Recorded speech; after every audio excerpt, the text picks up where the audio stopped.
Market में किसी भी स्टॉक को खरीदने या बेचने यानी कि ट्रेडिंग करने के लिए हमें जो ज़रूरत होती है राइट स्टॉक चुनने की, और उसके लिए हम करते हैं एनालिसिस स्टॉक का।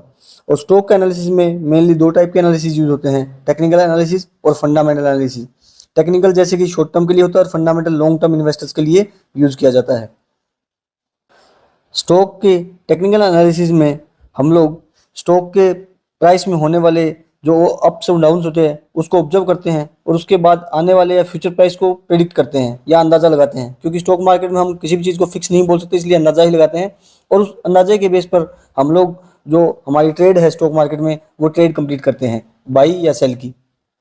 स्टॉक मार्केट में जो स्टॉक का एनालिसिस रहता है वो अकेले सिंपल नहीं होता है, इसके लिए हमें बहुत सारी चीज़ों की ज़रूरत होती है, जैसे कि चार्ट्स, इंडिकेटर्स या फिर जो पैटर्न्स होते हैं। अलग अलग इन चीज़ों की मदद के हम टेक्निकल एनालिसिस को कंप्लीट करते हैं। ट्रेडिंग में चार्ट्स एक महत्वपूर्ण भूमिका निभाते हैं और चार्ट्स पे हमको प्राइस का सारा मूवमेंट का डाटा मिलता है। और चार्ट्स भी अलग अलग टाइप के होते हैं, जैसे कि लाइन चार्ट, बार चार्ट्स या फिर कैंडल स्टिक चार्ट्स। तो कैंडल स्टिक चार्ट्स के बारे में हमारी सीरीज ऑलरेडी अपलोड की जा चुकी है हमारे चैनल के ऊपर। जबकि ट्रेंड लाइन जो होती है वो चार्ट्स के ऊपर प्राइस के अलग अलग पॉइंट्स को कनेक्ट करने के बाद बनती है, और ट्रेंड लाइन एक स्ट्रेट लाइन होती है जो चार्ट्स में प्राइस के मूवमेंट के अप्स और डाउन्स को दिखाती है। और ये दो टाइप के ट्रेंड्स होते हैं, अप ट्रेंड और डाउन ट्रेंड। और इन ट्रेंड्स की मदद से हमें प्राइस का मूवमेंट का पता लगता है और हम अपना फ्यूचर प्राइस प्रिडिक्ट कर सकते हैं।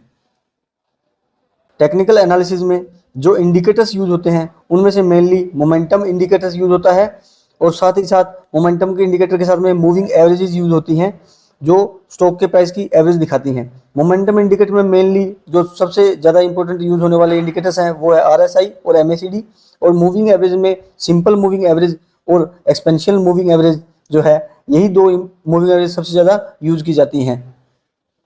चार्ट्स के अंदर हम कैंडल स्टिक चार्ट्स के बारे में ऑलरेडी हमारे यूट्यूब के चैनल्स में अपलोड कर चुके हैं सीरीज, आप जाके अलग अलग कैंडल स्टिक चार्ट्स के पैटर्न पढ़ सकते हैं। उसके बाद में अलग अलग टाइप के इंडिकेटर्स और जैसे कि RSI, MACD या फिर मूविंग एवरेज के बारे में हम आने वाले वीडियोस में डिस्कस करेंगे। और इसी तरह हमारे चैनल के साथ बने रहिए और टेक्निकल एनालिसिस और फंडामेंटल एनालिसिस की बेसिक्स और डिटेल्ड वीडियो हम आगे आने वाले वीडियोस में डालते रहेंगे।